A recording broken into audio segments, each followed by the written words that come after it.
a lot of stuff.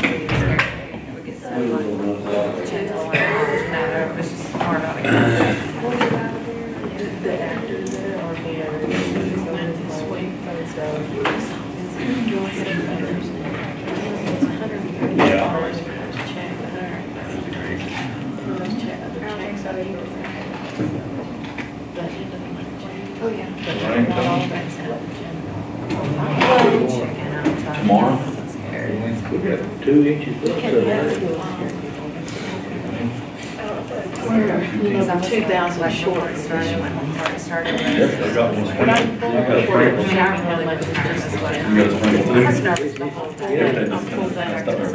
Hey, Black Road, though, they get nothing like Black Road. It's kind of like a line. Anything bigger than Like September. Seymour, they come a flood at Seymour. Did it really?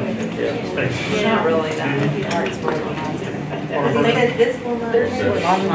I think what we do is we still pay them out of the year. Well, good. But you don't run. You sort everything out, So don't you? does that make that too much? Do you have that? No, but I mean, all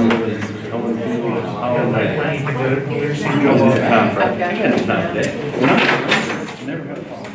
funny, you got broke, man. And I looked at it.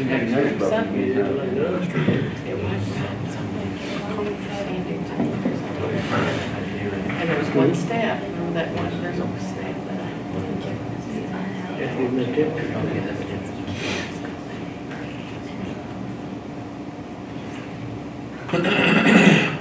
Yeah, I don't. Good morning. We'll call this meeting to order. Young County Commissioners Court in a regular meeting, Monday, September the 25th, 2017. It is 9:30 a.m. We'll make note that this meeting has been posted and published in the manner and for time required, and that all members of the court are present.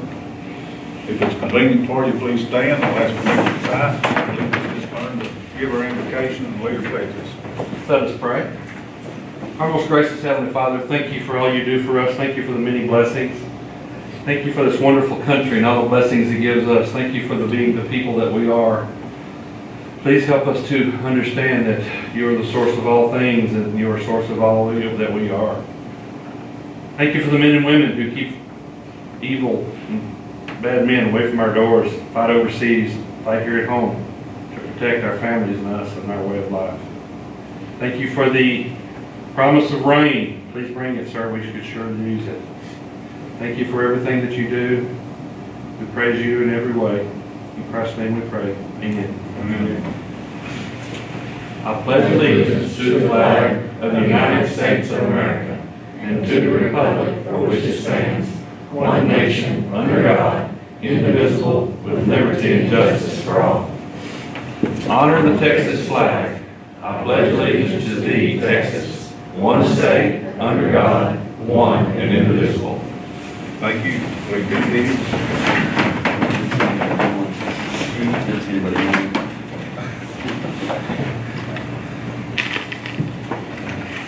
Welcome to our guests here. We've got item number 3 is public comments, announcements, presentation. And our guest this morning is some of our 4-H youth within Young County.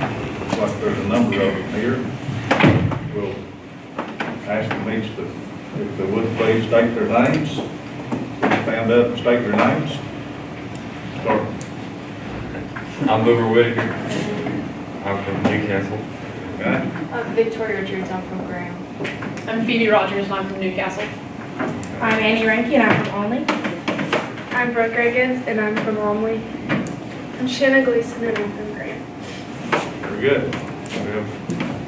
Oh, I'm just a mom. I'm Becky Whitmire, and I'm from Olney too.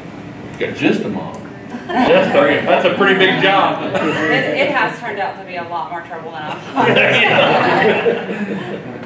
Okay, Justin, you want to end up here and address the court just a little bit? Sure. National 4-H Week is next week. I believe that's October 2nd through the 2nd through the 6th. Basically Monday through Friday next week is our National 4-H Week. And each year we sign a proclamation that basically says with the support of the county commissioners and declaration or proclamation of National 4-H Week. It's an annual thing we do, and it's something we try to bring as extension service. We try to come in front of you multiple times a year, but we try to bring the best of the bright, the best and the brightest, our 4-H youth, and this is our council. And so we do invite the rest of some other kids. In the past, we've had some other kids come.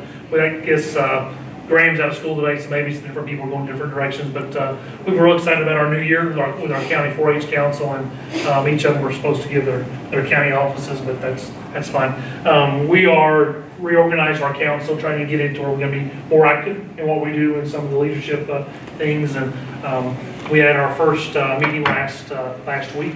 Like the new officers did some changes, just a few things in terms of how we're going to do some things in the future. And really, I was excited about the students being proactive on trying to give that office and more clout and more responsibility. And so we're really excited to see the future of things here, and really excited to see it's a great group of kids we have here, and they're truly leaders among our 4-H, but also among their peers at their schools and in the communities and in the county. So we're very excited to have them representing Young County 4-H at our council, and those are as good as it gets right there, folks. And I really appreciate your chance to show them off and chance to brag on them, and just say a word of thank you to all that you do to support the 4-H program, the Texas AgriLife Extension program here in Young County, and all we do. And so I guess we'll have to take a picture as a proclamation. I believe we sign it. We're pretty proud of 4-H and its organization here in Young County. It's always been strong for many, many years. It's very good. We appreciate that. Yes. You can get all these kiddos, everybody to come in there pretty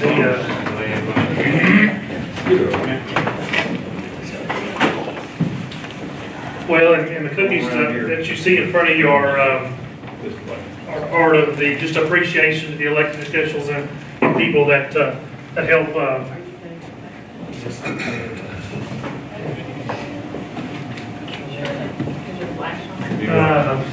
Squeeze them in here pretty tight. Those lines over there, do you see a big layer? It's pretty bright on that side. No, I don't mind me just taking it. Oh, that's so much better. Can you get everybody there?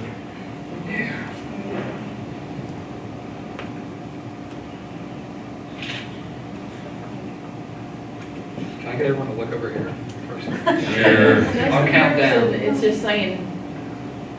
Well, I get one from Becky. 3, 2, 1. Let me take one with mine right quick. Okay. Okay, thank you guys. It does great pictures.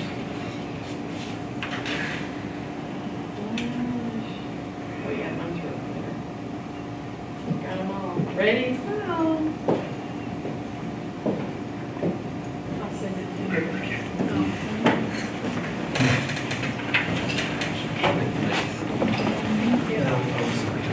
They started doing funny things on here.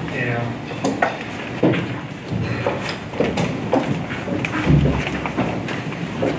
If the 4-H flag does come in, we'll get it. We would love to have it fly. Great, thanks. We're trying to find one that can hold up with it, big enough and strong enough that it'll hold up, make it all work. So it was a harder task than we thought it would be. I understand. Maybe we can get Joe Bullock climb up there and hang. 4-H flag. I'm not gonna go up there. You're not gonna shinny that pole? I'm not gonna shinny that boat. Probably need a new boat. I think we Get her up there. find a way to get that up there, I think. Safely.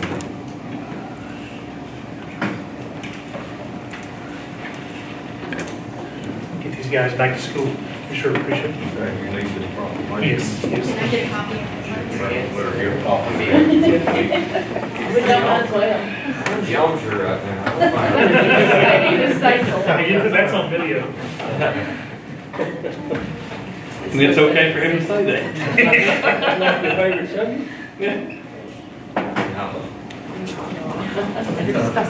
Thank y'all so much. Thank you. of the 6 or 7 subjects he's taking, it's been around 6 or 7. Yeah. Thank you for that cookies too. Yeah, really. Thank you, ladies and Go gentlemen. real nice. The boy said he made the one with the Hershey. Oh, He's in the top, he said it's the best cookie. It's the best when you put it on top for that reason. Put it anywhere else, that's amazing. That does look interesting. That's a oatmeal cookie. Those oatmeals are, it's an old famous Yeah. Kate Ferris recipe right there. Is it? Oh, it's good. Your wife make those? She does. She makes it. Count your toe. Thanks so much. Thank you. Looks like a nice thing. Okay, item number 4, consider county clerk minutes from previous meeting, Excuse me. September the 11th, 2017. Excuse me. Wait a minute, I got somebody want to make I have a comment tonight, if you don't mind. Okay. Okay. Morning, Commissioners. Mr. Bullock. I'm speaking to you as a citizen of Young County, as a constituent and a taxpayer, not as your employee. Please understand that I'm going to address a situation that involves other employees in the county, but it does not affect them as far as their jobs. At least that's my belief. You claim to respect our veterans. There is a very large monument out on our courthouse lawn that addresses that. However, our veteran service officer has to work out of a little hole in the wall downstairs. There's no ducting for heating. There's no ducting for cooling. There's no privacy for the people that he deals with, for our veterans that served our country. They deserve better than that, gentlemen. They really do. But they don't have it. The focus of this comment is that number 13 on today's agenda is asking for funds to renovate a 3-bedroom house that there is nothing wrong with. I've been in that house. It is a very nice house. 3-bedroom houses, there's no excuse for needing to renovate to add another bedroom. I raised my family in 3-bedroom houses. We did fine. So I would like to request that you kill this consideration. Those funds, which I have done the research, to renovate a garage into a bedroom can cost up to $10,000. The normal average amount is about $5,000. That is funds that could be used to give our veterans a decent location to discuss their situations. It could be used to help several other offices in this building that are stacked on top of each other. This is unnecessary funding. The people that took that job knew what they were getting into. They knew the condition of the house. That house is provided to them as part of their salary. I object if you're going to use county funds. It doesn't matter. We're not. It Just let you know doesn't that. matter. If you're going to put it on the agenda, that means that it's considered. I would like to request that you seriously consider giving our veterans a better location. Thank you. Item number 4, consider county clerk's minutes from previous meeting, September the 11th, 2017. Are there any corrections, deletions, or changes that need to be, alterations that need to be made in the minutes? So moved. I'll second that. I have a motion by Commissioner Wiley, a second by Commissioner Sipes. To accept those minutes as presented. All in favor? Aye. Carried 5-0.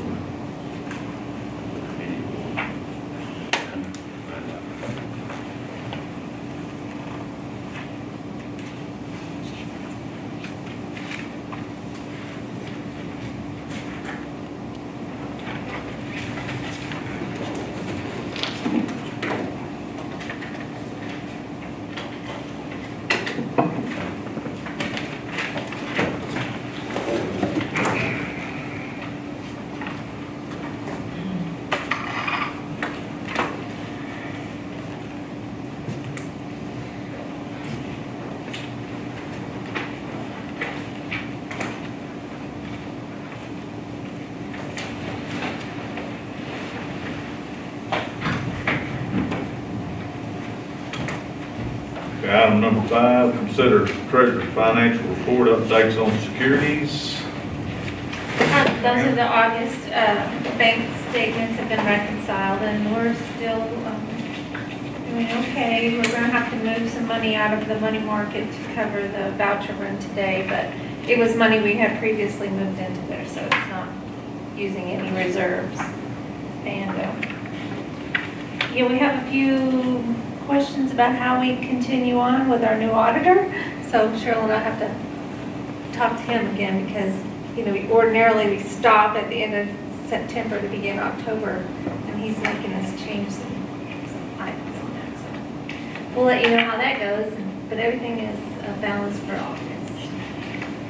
You're telling us that the new auditor has a different way of doing things. Yes. It's just us learning Yeah, we just have to. how he wants it and him understanding what we're doing, so. But we're not going to be able to keep the year open like we have in the years past all the way to November. So that's a good thing from my standpoint. So moved on financial report. Second.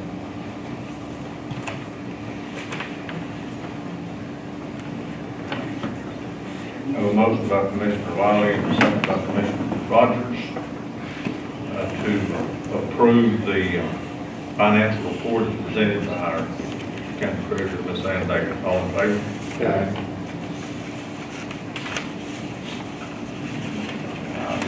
Number 6. We didn't have any securities in there, did we? Last week. Item number 6, consider auditor's budget amendments and voucher payable. I have vouchers today. Total of vouchers is $141,495.72 for total, and out of the general is $119,920.79. And there are no propane in here. So moved on voucher.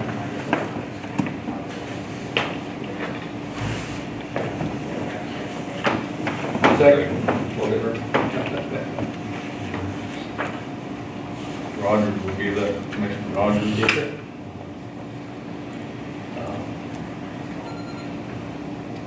Motion by Commissioner Wiley, second by Commissioner Rogers to approve vouchers payable as presented. All in favor?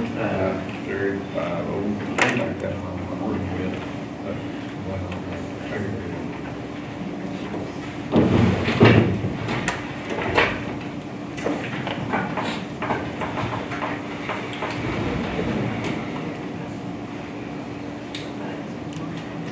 No budget amendments. Okay, Ms. Auditor, Yes. you're not complete yet. We have a little bullet point on this, Okay. and you're going to tell us what you're talking about. On the Air Med Care, Judge. we've got the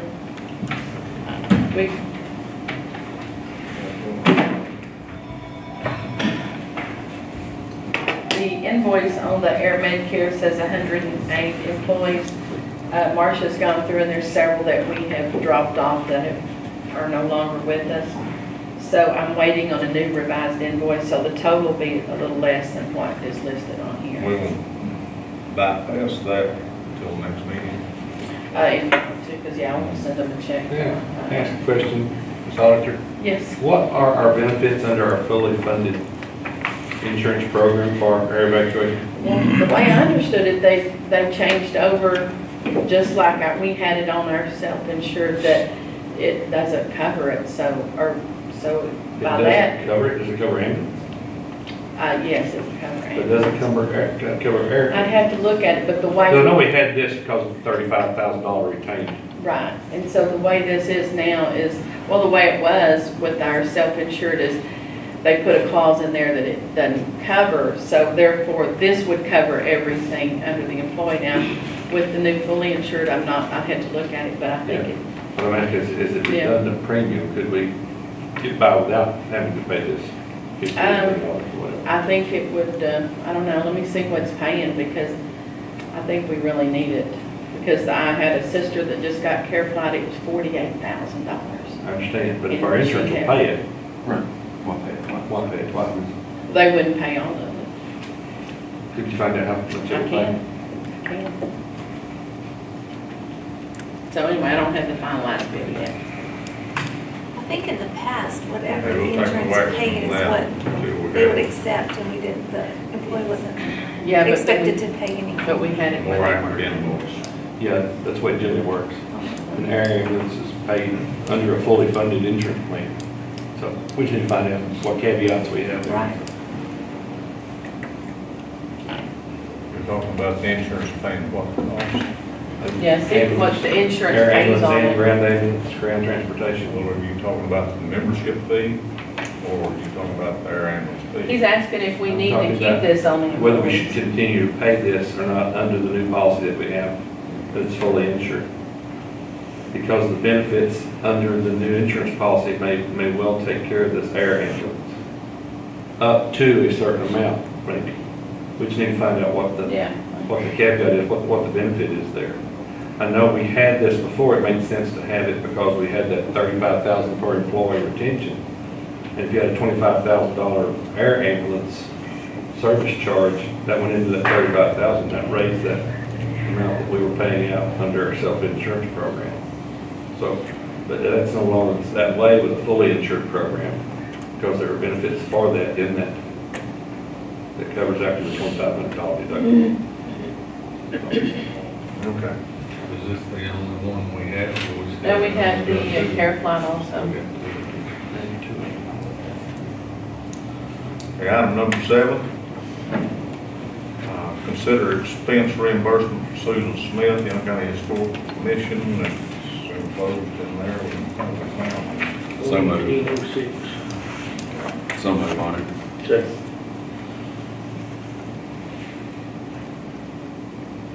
Have a motion by Commissioner Pruitt, and a second by Commissioner Wiley to approve such reimbursement from the Young County Historical Fund. All in favor? Aye. Carried 5. Item number 8 is a donation that we received for Fort Belknap Park, and it's a specific donation for the maintenance and improvements of the park itself. It's from Elton Montgomery, amount of $500.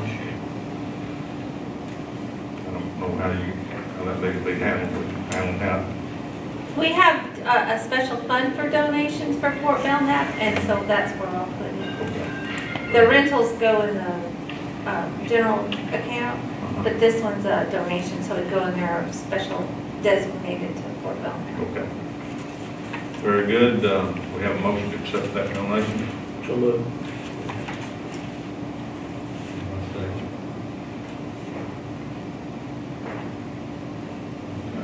Motion by Commissioner Wiley, second by Commissioner Rogers to accept a donation from Elton Montgomery in the amount of $500 specifically for Fort Belknap Park improvements and operations. All in favor? Aye.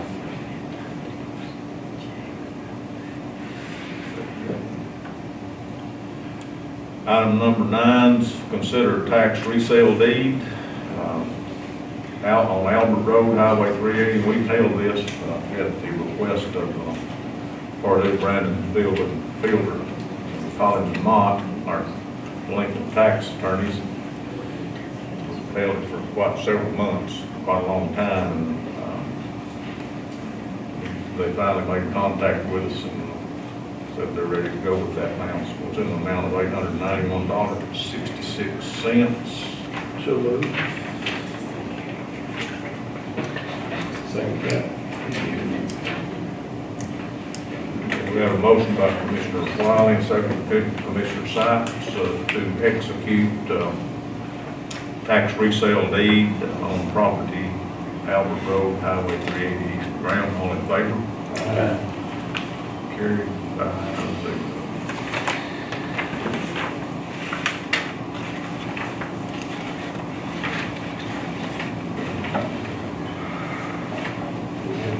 I don't think we have any bids, do we?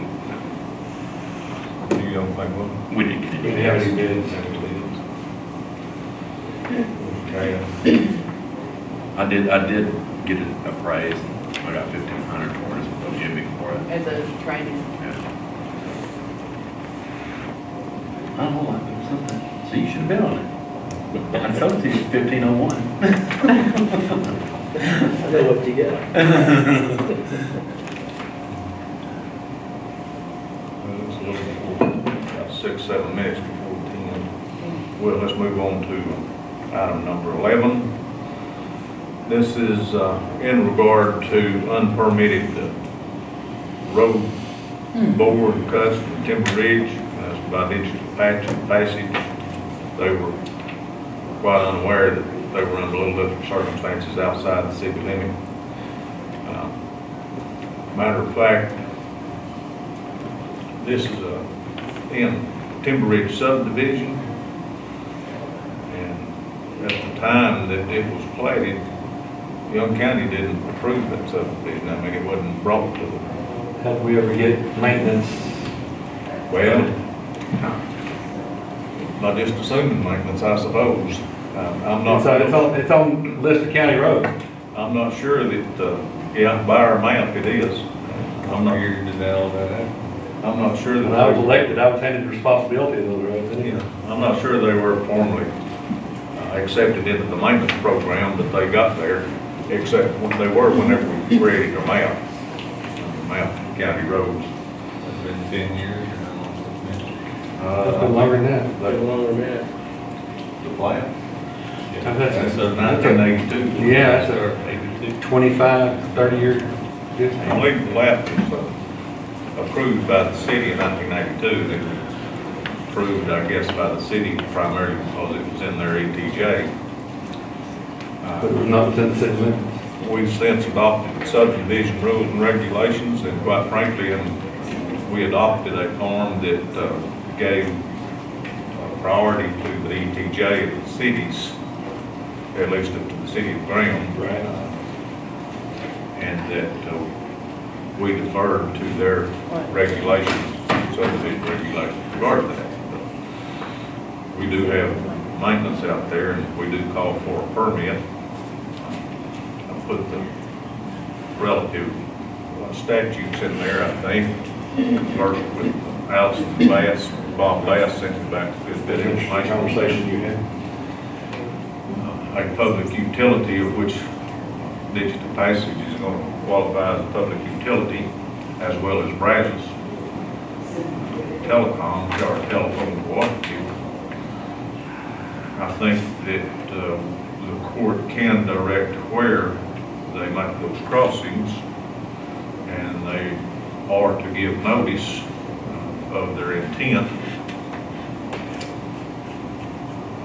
And we can collect damages and fees for road cuts. I'm not sure that we do that for bores. Well, Jim cited the attorney, the AG's opinion on that particular situation. And if you go by the literal meaning of excavation, which is to remove dirt that was currently at rest by mechanical means, then bores is going to be an excavation, and excavations are included in that definition as well, so what we can charge for. Again, most of the statutes that have been brought out are really for permission to use the right-of-way and to maintain clearances of overheads. It really didn't discuss boring or cutting the road either. It did say they can cross the road. The county has not tried to restrict them from construction or not using the roadway. We're just saying you have to have a permit to cross it like everyone else does. And that's the only conversation that's been held. And with Tom, he just didn't know that. He said the city doesn't require that. So Russ doesn't know, but you know, for the last 3 years we have required that. And had you contacted us, we could have told you that. His problem is that if we charge for he's gonna bore that road up to 9 times. That's $4,500 in expenses. The digital passage is gonna be out boring that road. Now again, had he known about the boring permits, he might have drawn a different diagram as to how to get that wire to those houses where he wouldn't have had so many cuts, because they're just zigzagging across the road from house to house is what they're doing, rather than laying the main line down, went back up in order to get to the house on the other side of the street. Where you could do it with one bore rather than 3 or 4. Once I notified him of that, I mean, he was okay with it. He said, that may stop this project. He said, you know, we spent $1 million or better on this already. I explained to him that the $4,500 is going to be a deal breaker for their operation. Maybe they were running a little slim margins to begin with. So, of course, I don't know that.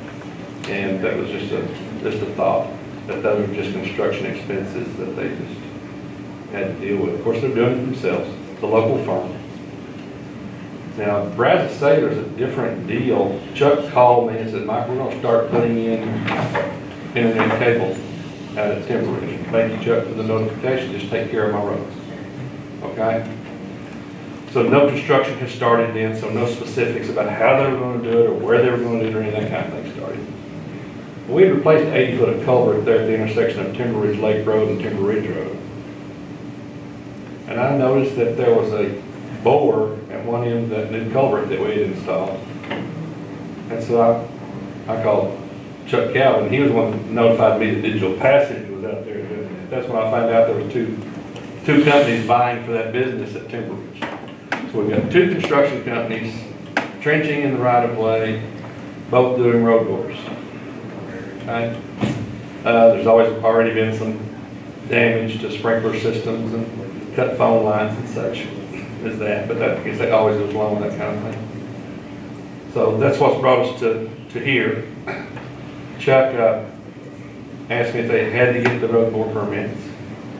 I says, rules of the court are such that, yes, I have to ask you for the road bore permits. We've asked everyone else, water companies, whatever. Gas companies. So I told him how to go about the process. I guess he came in here, and then we get the letter from their attorney stating that they did indeed have the permission to do basically what they wanted to in those right-of-ways. But then again, he also says that they needed to notify Commissioner's Court before they did. Yeah, that's statutory that they were required to give notice. Yeah, and it said Commissioner's Court, not to the Commissioner of the precinct. It said to the Commissioner's Court. And once again, all of it dealt with the fact that they didn't need permission to do it. And once again, no one has restricted their permissive use of that right of way, as long as it's done within regulations and the standards that are laid out. And one of the regulations is that they have a boring permit to go into those roads. Okay? So as far as I can see, I concur with Jim Allison with his last statement.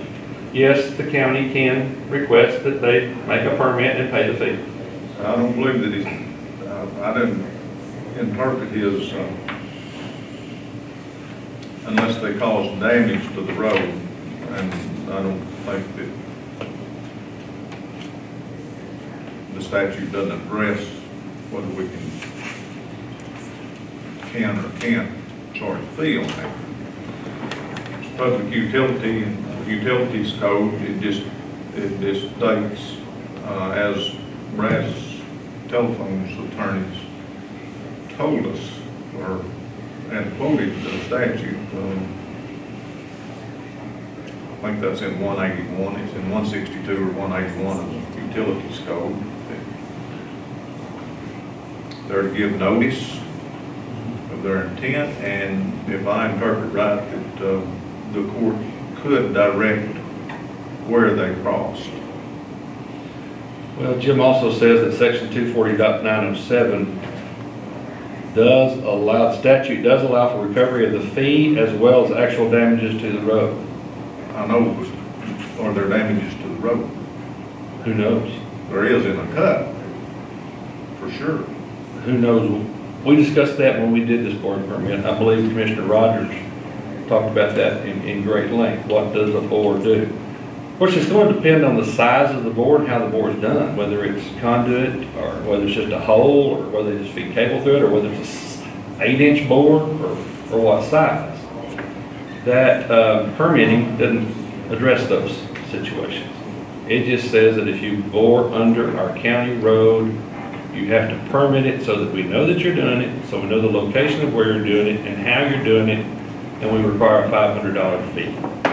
I don't think that's gonna be applicable in the public utility sector.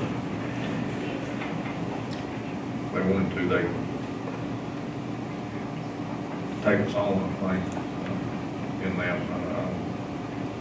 The AG opinions, I don't think there's any court, I don't think there's any law precedence in that, I don't think. It's Don't get me wrong, I'm not lobbying to collect the fee from them. I'm just trying to figure out here whether we are right or wrong in charging the other people that we have charged for bores, along with these people concerning these statutes as given to us by Jim Allison and as defined by the other statutes.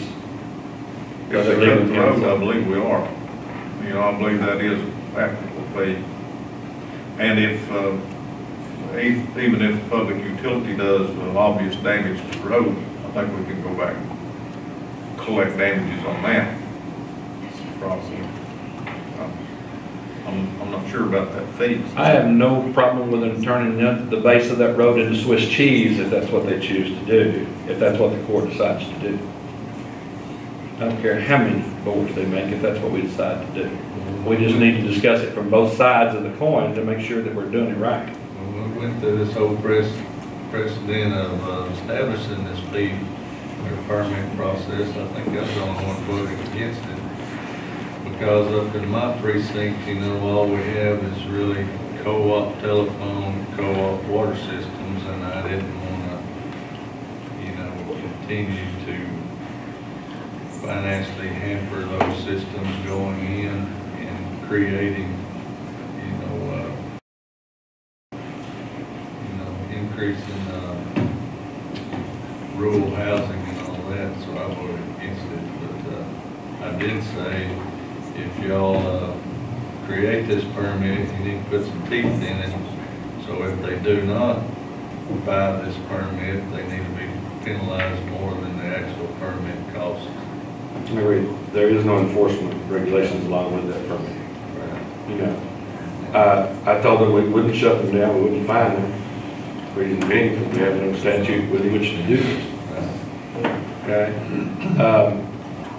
Basically, I understand what you're saying. We don't hamper co-ops because of the source of their funding nearly as much as we do a private local individual that's doing that construction whose funding is coming directly out of his pocket. So maybe we need to reconsider how we handle bringing internet service to, because we're going to be looking at Springwood, East Park, and Center Ridge probably also in the near future. And what we do when they go out to those areas. Of course, Digital Passage had started at Spivey Hill, and they've stopped at Spivey Hill in favor of building timber. I understand that the area is more compact and what have you, but Brazos is boring to a depth of 42 inches. I think that the statutes require 36. That's what our permit requires. Our permit requires 36. I don't think Digital Passage is quite huge. No, they said that, you know, it'd be real difficult to get. It would be. 36 inches. So here's the question before the court. Do we want to even continue to charge boring fees? If not, do we want to reduce those fees? If we do continue to have those, do we want to make exceptions for public utilities and subdivisions where they have to do multiple cuts by restricting the number of permit charges that we make? I think we still need to continue with the permitting process, just so we know where and how and why they did the boring. So we'll know if there's any future problems, that location, that's why that problem's there. Strange little additional story here is that Lane Kramer said that he had put conduit across that road for such a circumstance when he built the Timber Ridge addition. Now, where he put the conduit, it's another, there was not a mountain run. And so Tom has been expecting to hit conduits as he goes along there. And so far, there's nothing there. Now there is a cut on Timber Ridge Road that was unpermitted and was there before I got there. So, and it's a rough spot to go. You know, it's a bump, it's a speed reminder. So, that's the thing we hope to prevent. So we've got to go back and visit the problem of bores in general, bores specifically for utilities that want to bring additional services to our citizens, making their properties more valuable. And what do we expect our commissioners to do? Well, here's the other caveat is if we do anything out there on those bar ditches or anything like that, our rules and regulations say that we've got up to 24 inches that we can dig without having to call dig test or anybody else. So. Exactly right. So if they can't get down to 18 inches because of the rock, that doesn't mean that someday somebody on a piece of county equipment might not dig that fiber up. Very possible. Can we still not have our specs that they need to go by? If it's 36 inches, it's gotta be 36 inches. We can still demand. Now, Brazos has a problem with $1,000. We may not can collect any fees, but can we demand a spec and have it met? If we say 36, it's gotta be 36 or stay at. Well, I think any of these provisions should have a caveat in here that those for specific circumstances could be waived, lightened, or less. Well, I think we'd probably do that by permission of the commissioner of the precinct. You know, Obviously, out in Timber Ridge, there's not much ditch anywhere. there is no ditch. So, There is a ditch on the west side of Timber Ridge Lake Road. Where it comes down. That's the problem we're having with the water there. That's why we replaced the 12-inch culvert with an 18-inch oval culvert. Is to get more water, let it swallow more water than it was because it was going over the road and washing out the road. So there is a problem there, and that cut or bore that they made through there might eventually be eroded and washed up if that water doesn't, if we don't relieve that water somewhere. So that is a county problem that exacerbates their delivery of services if we don't both get together and do it right. And that means that wire needs to be down below the bottom of that bar ditch, so that ditch won't continue to erode down towards the wire. And it's not at the moment. But I have no problem with excusing, forgiving, not. I do have a problem with them not at least getting a permit to let us know where they are, what they're doing, and how they're doing it. Well, I think that's the way it should read in that deal. The way it should be is if you're a public utilities company where the law says you don't have to be charged to do this, you still need to come get the permit, and it needs to be put in there. You're exempt from this, but here is where your rules. Here's what you got to go by for us. I'm not sure that statutes, like Judge and I was just discussing, whether or not they say you don't have to pay for the permit. What they're saying is that we can't restrict them and keep them out of our right of way. Well, we know that. Okay? You know, that's Absolutely. I told them what they were doing was fine because that's a courtesy easement from the county to them anyway. And the whole problem stems on them not wanting to pay the money for the permit. It's a monetary situation. Still, if they can't meet that 36-inch spec, then they need to go overhead. Then you're looking at a whole new set of regulations for utilities. I think you could really enforce that 36-inch spec. See, when they came to Loving, Brazos did with their fiber, they did a lot more overhead than they did anything else. Even going to houses. It's all overhead. Well, I'm just saying that in the situation of those subdivisions where you got houses, more than 15 or 20 houses in the subdivision, that maybe we should ask them to permit every bore and not ask for that much road cut fees up to, say, $1,500. Or don't charge them anything at all and just ask them to permit them and let us know where they are and what they're doing. And follow regulations like Commissioner Rogers said. I think there's some headbutting down there in Austin this past year, Sessions. But they get such strong lobbying on the telephone and, Well, the co-op is a strong lobby, they can pretty much strong arm things pretty hard. Yep. but that may be brought back up next session. The 36 inches would certainly favor one of those companies over another and their ability to do that. Right now, that's a customer-rich environment out there at Timber Ridge. Whoever gets online first is going to have the advantage of numbers of accounts signed up.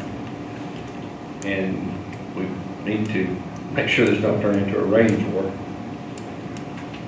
And permitting is one way to kind of keep a handle on it. But once again, gentlemen, I'm just bringing you the problem. I'm just needing help finding the solution. Okay, if they go overhead, they're required to stay 22 feet above. Right. Driving You know, lane. and right now, they're sometimes boring through people's yards. You gotta understand that those people think that their yards go all the way to the edge of the pavement out there. That leaves us no room at all to maintain, widen, work on the road bed at all, because there is an easement there. Some of their lawns are on our county easement. And, but, well, right now they're putting additional cable boxes in the yard.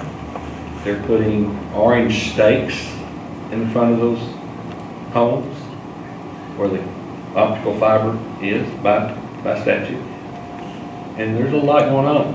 I've had inquiries about citizens out there. What about they cut across my driveway? Who's going to fix my driveway?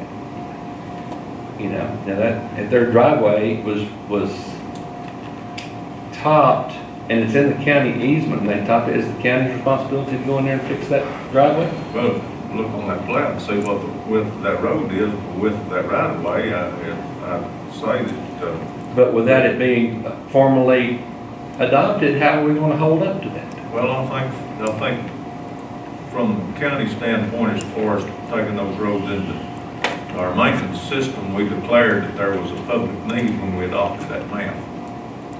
That we had a public interest in the road. So we took that on by virtue of, formally took it on by virtue of adoption of that So map. somewhere there is a 45, a 50, a 60-foot right-of-way designated? I was looking at the plat here the other day, but I didn't really pay that much attention about the width of the right of ways. You know, it's going to be dedicated in that plat what the width of the right of way is. So by our adoption of that map, we're assuming responsibility of that right of way, not just the road surface, but the right of way. Right away, yeah. From the center of that road, either side, where does their yard start? Where does our easement stop? Well, that's kind of one of those deals, you know, we've got fences on our county roads, on most of our county roads. Is our Fences, boundary. yeah. And to me, that curve may be our boundary, depending on what it says in the easement. You know? There's no That's curves what- out there If the either. curve is the boundary, then we have really no right to say anything about what goes on past that curve. There is no curves. Or the edge. Right. You know? Just because they mow it to the edge of the road doesn't mean it's their property.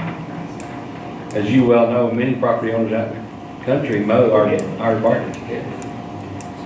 That's appreciated. And that's appreciated. It makes our house look very nice. You know, we may like some,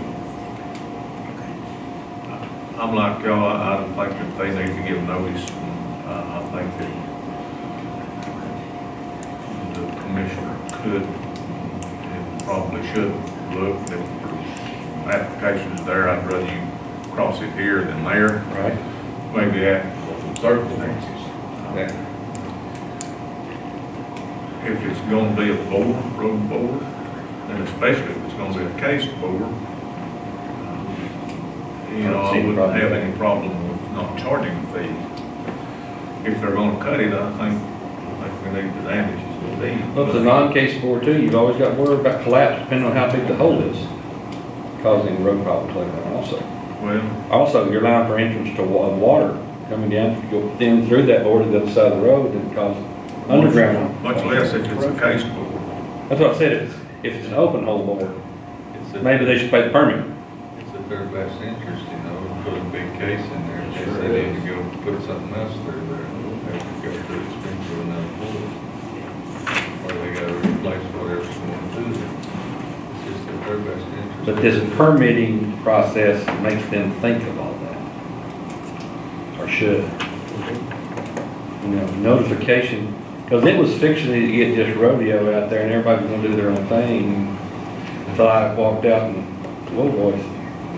Chuck, I appreciate the notification. And I certainly want you guys to be successful out here and do what you gotta do, but there's gonna be some stipulations in how you do it. And we just all need to get together to do this. And right now, county requirements with boring under a county road requires a $500 permit to do so. And that's where it's at. What their letter say from the attorney? Well, from what Bob Bass goes back to me, it says, yes, the utility should obtain approval from the county cross board of the county road. And the internet company should be regulated by section 181, 103 of the Texas Utilities Code. Since most internet is provided by cable companies, but it might be installed by a telephone like AT&T, which is regulated by different statutes, that's 181.081 through 089 of the Utilities Code, which does not require the telephone company to give advance notice. Section 240.907 of the Local Government Code authorizes counties to assess a fee from anyone who excavates or cuts a county road. Section 251.017, that's of the Transportation Code now, authorizes counties to establish, permit, and collect fees where they are acting under express authority, and 251.106 and 151 give that express authority over roads. Attorney General Opinion GA 0722, 2009, held that section 240.907 allowed the county to collect a fee of $500 for actual cuts in the road, but not for boring under the road. This opinion generally ignores the fact that cutting the road, particularly an improved road, does more than $500 in damage. The statute does not allow for recovery of fees, as well as the statute does allow for recovery of fee as well as actual damages to the road. However, the Attorney General's opinion also ignores the provisions of 251.017, which is one of the authorities that it gives the Commissioner's Court. A cause could be made that boring is an excavation, and the Attorney General's opinion is in error, and that a fee could be collected for boring the road, even if the boring begins on private property. Certainly the fee can be assessed and other damages collected whenever the activity occurs on the county right-of-way. In essence, the county should put the utility on notice that county approval is required. That's what the letter says.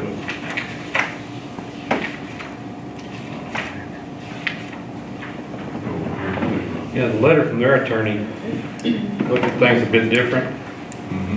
In the last, next to the last paragraph, he states that section 181.045 requires that the construction be in accordance with the National Electric Safety Code using single pole construction and maintain certain clearances for overhead lines. So the statutes he's talking about are about overhead lines. However, section 181.044 and 181.045 limit the regulation of the county can make of Brazos in its use of county right-of-way. So it says that we're not allowed to limit them in their use. There is no authority to assess Brazos a $500 fee to use right-of-way. It has the statutory right to use by merely giving notice. I attach each of the statutes I've referenced. Hopefully this will clear up the confusion at Young County on this issue. he seems to be a bit confused. It is not overhead construction, nor have anybody denied them access to our right-of-way. And he seems to be making the biggest point there of, we don't have to, we've got the right to be there. No one has argued that point. That is one point that we do agree on. He said we have no authority to assess a fee Right. to use that right away. I don't think we do going parallel to our pavements or road surface. You got to go under it, and that's the question. Call the question. Well, So we got our counsel saying that the Attorney General neglected to define the word excavation. And they're saying that we have no right to deny them access. No one's denying them any access.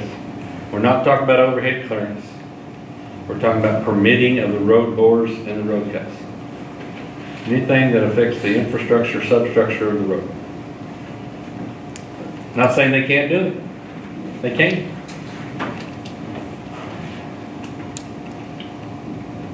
I'm telling you, the 36 inches is going to be hard for anybody with a ditch digger to cut out there. Timber. Near impossible. Saying Brazos is doing it. Brazos has hired an outside firm, a construction company, to come in and do it for them.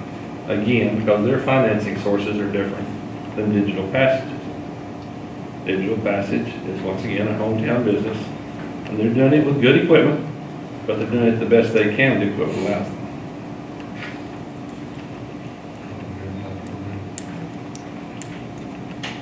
So we need to either permit and charge and hold to our regulations, or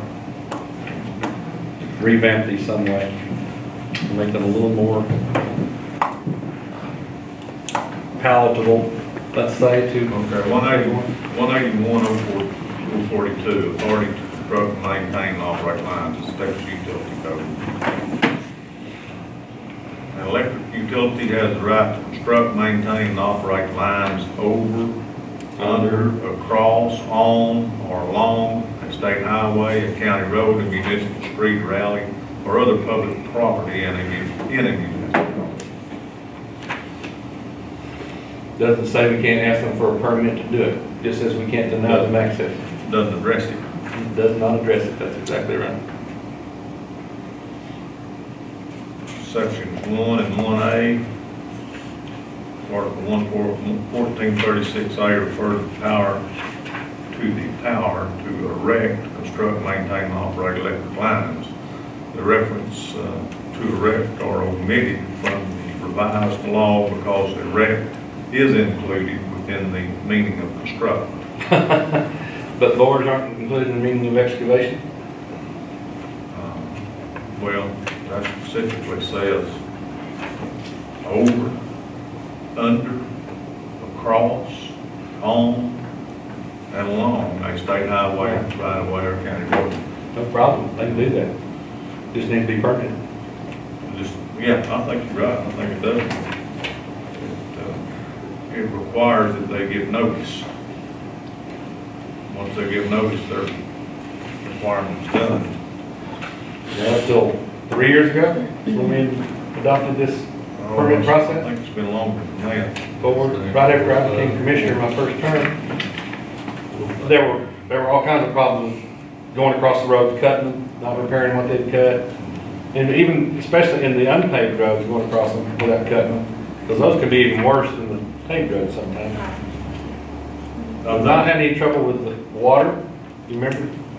Fort Belknap Water had something to say about us charging so much for permits. Well, that may be, I think that we can, I think the fee is applicable and recoverable as long as there's a road cut.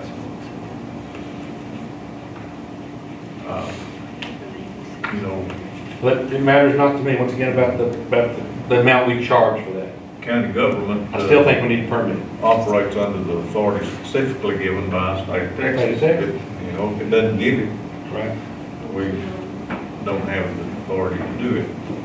We can ask for a permit, and it's in code statutes where notice is required. But doesn't specifically say anything in there other than if there is damage, we can cover it. We have the authority to cover damage. And I'm not sure our road permit fee actually addresses that with people who cut the road too. Because we may come back later and ask for more than that $500. Yeah. Because it says we can ask for the fee amount and actual damage. But the fee amount is the maximum. We're charging the For a maximum permit. that's allowed. And actual, but we can't add the actual cost of that. Probably make a claim if we believe that there's been damage after that. The statute does allow for recovery of the fee as well as actual damages to the road. But, you know, it's not, the boards aren't bothering the road as it is at the moment, of course, and the problem exists is who has to pay the fee and how many fees do they have to pay? Once again, in a subdivision, are we inhibiting the development of a subdivision by asking them to pay boring fees for efficiency wise? I can see why boring under a road in a small housing addition would be probably a better way to do things. Take it from here, okay, we're going over there and go in the road and do it, that kind of thing. So we've got to decide how we decide to help the economics of those who are doing it. And this is not a, I mean, this is a mercenary project. They're doing it for profits. Okay, I think that we probably should change our policy with regard to applicable fee, and if we require more only, or if it's a voluntary board, we waive that fee. If it's a road cut, I think the fees, maximum fee we can charge is applicable. If it's a road cut, you know, and that would bring, you know, Fort Bell and water companies they've been charging that fee, and obviously they assess that back. Well, in order to move these projects at Timber Ridge on down the road, I would like to see us maybe excuse these fees on these boring permits, but have the permits in hand. No, I think that, yeah, I think notice and permits is applicable. And we work on rewording our statute to. You got a hole in that 36-inch back though? Well, normally, yes, I'd say, but I think if you go to there's always some exceptions to that. less than 36 inches, you just cut the crap out of it. Whatever less than 24 inches, don't worry about anything. There's a will, there's a way. Did one company pay it, like, the fee? Well, yeah, there. Yeah. The only permit applications that we've gotten have come in today as a result of the discussion with the principals of both operations this past week, past 2 weeks. One against both. Now, Brazos Sailor they called me late Friday, Chuck Calvin did. I called him back Saturday at about noontime and talked with him. He was wanting to know if they could go ahead and bore that one location that they wanted to bore. I said, well, Chuck, if I have told Digital Passage it's okay for you to have done what you have done already without permits, then me to tell you you can't without a permit, then I would be setting us up for a different kind of discussion. So, yeah, you have my permission, but get those permits done before today's meeting, those applications. I was in kind of a quagmire by that time because, once again, one had already done several boards without permits, and that left the other one, you know, saying, well, he did it, kind of a thing. And I did tell both parties that we would discuss the monetary considerations of this. Well, just my interpretation, I guess, on what Brazos Telecommunications has sent through their attorney record. I suspect that, I don't know, they may not challenge us on one or two, but if there were very many, I would suspect that we'd receive court challenge. Well, we might make court law. Yeah, exactly. what they're pushing us towards is, do you have the stomach to go to court with us? Is what they're saying. You know, they've got a full-time attorney and he does this and, you know, Jim's, our counsel's given us his opinion, which differs somewhat, Well, their opinion. what we need to do then is we need to reevaluate our verbiage.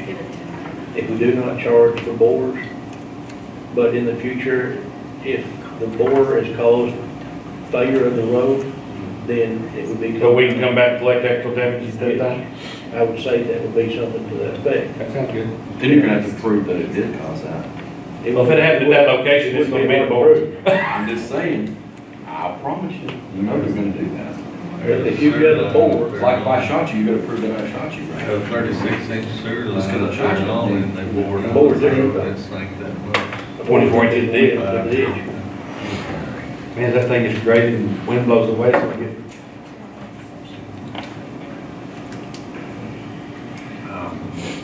So there is the quandary that I have presented to We the should court. bring something a little more simple. Yeah, simple, yeah. And I appreciate the judge looking for those, at those legal counsel with Jim Allison about getting those answers for us. But we do need to look at that plat, find out where our easement stops and starts.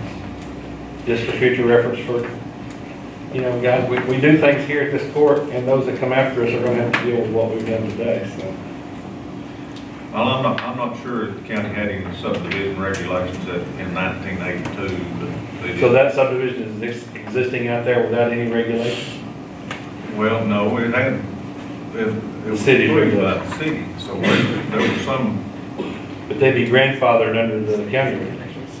well, yeah, and actually, when we did adopt the last time, anyway, this first time, the last time we adopted a county subdivision regulations, we deferred in the ETJ to the city of Graham.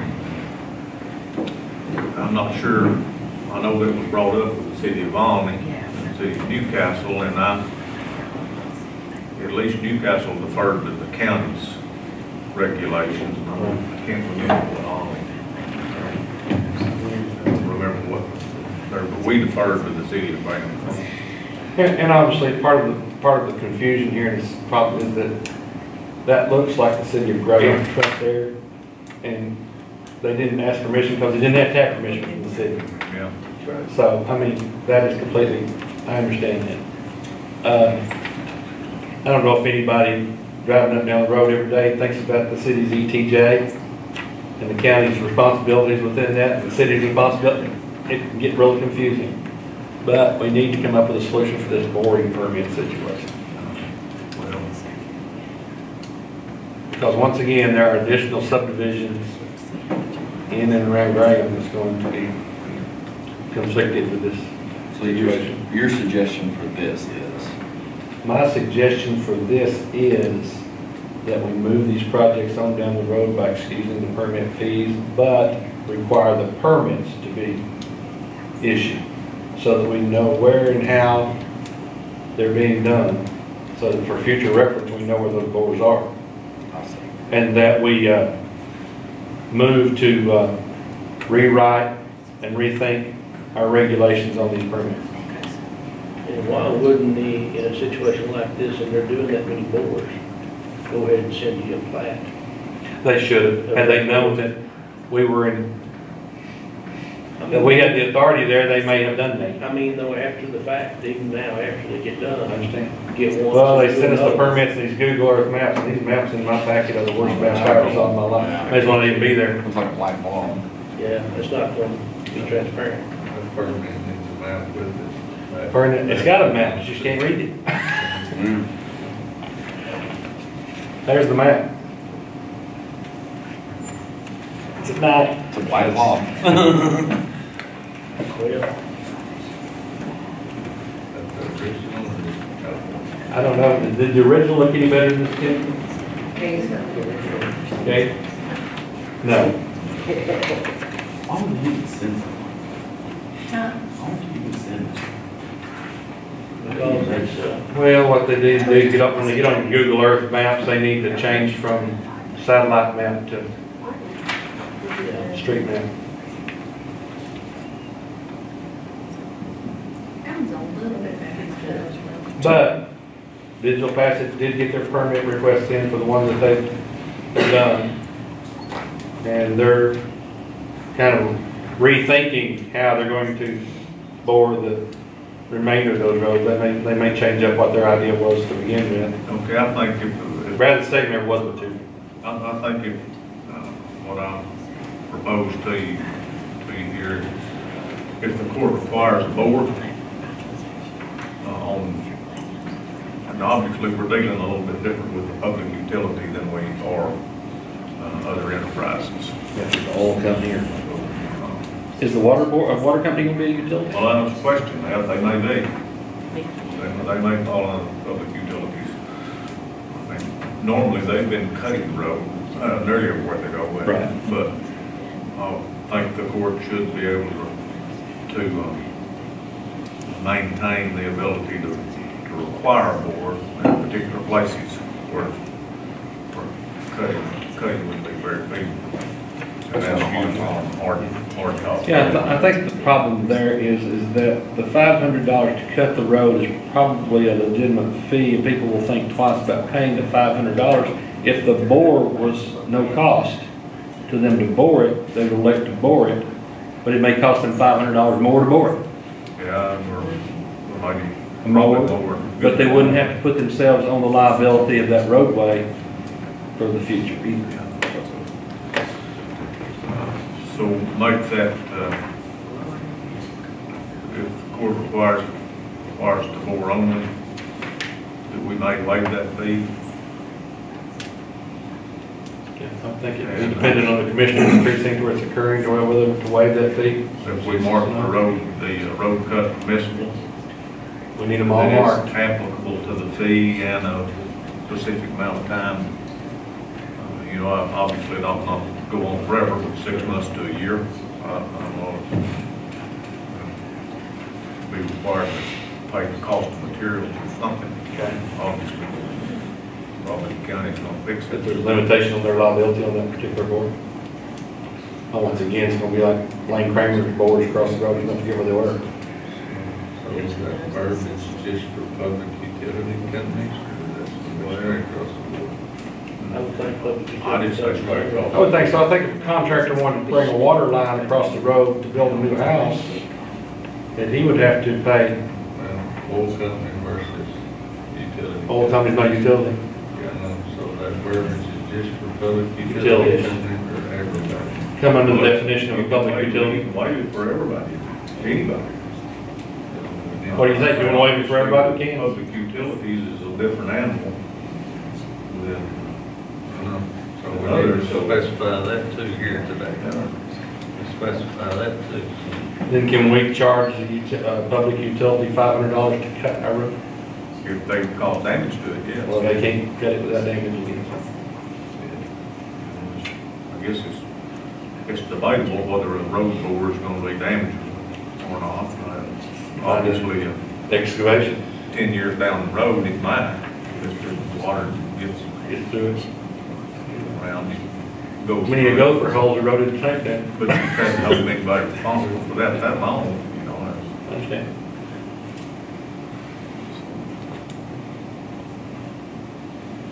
So my recommendation today is to, not because we're in error in charging the fee, but that we are in favor of revamping the verbiage on our permit applications to. Table for further consideration. Yeah, what are you gonna do about the permit being issued? You got the others, what you're saying We gotta deal about, with right this now, let's get Tigger going. deal. Yeah, right now, we need to let these guys go ahead and talk construction. Time is money. Okay, let's, Not that we started this whole thing, how about we just table this further consideration with regard to to what? To the permit? item number 11? Table 11. Table 11. Yeah, and then number 12 will be taken up. Yes, and then, Yeah, okay. and then approve the permit. Yeah. Yes. Yeah, table number 11 for further discussion. All right. And then I would move that we continue to ask for permits on road boards at Timber Ridge Construction of internet service, but that we waive the fees. I'll second.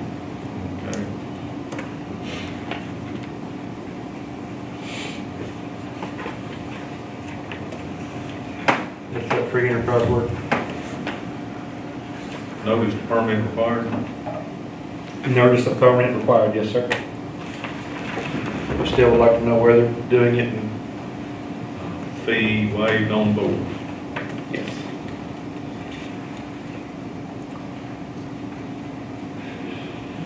And again, it's not because the president's attorney thinks that we're confused.